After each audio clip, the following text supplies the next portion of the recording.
Il n'y a pas de métier que la femme ne puisse faire. C'est un slogan très prisé. Pourquoi pas? Il y a en Russie des femmes étalées du goudron sur des routes et d'autres maçonnées un mur, perchées sur des échafaudages. Ces mêmes femmes n'avaient jamais pu obtenir le droit, après le travail, d'aller finir la journée au bistrot pendant que leur conjoint s'occuperait de la maison.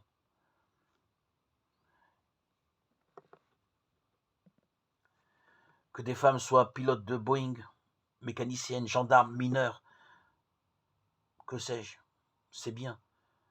Mais il ne me paraît pas nécessaire d'ériger en principe que plus un métier avait hier une connotation masculine, plus il est aujourd'hui épanouissant pour une femme.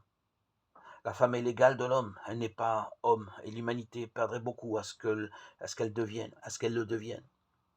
Malgré ces dires, elle ne s'y trompe pas. Le développement des vêtements unisexes a vu parallèlement la multiplication des bijoux. Je voudrais ici encore plaider pour la tolérance.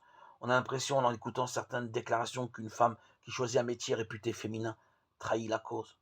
Qu'une femme s'épanouisse comme mécanicien, c'est bien, mais qu'elle ne méprise pas celle qui trouve son bonheur à être jardinière d'enfants.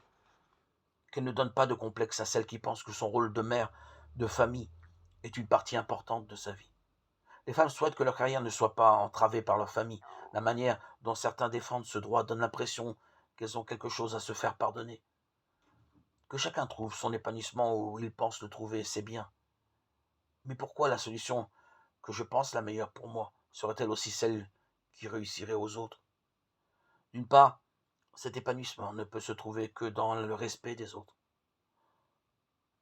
D'autre part, cette recherche de l'égalité entre les sexes est à poursuivre dans l'acceptation de la pluralité. C'est important sur ce plan comme sur d'autres.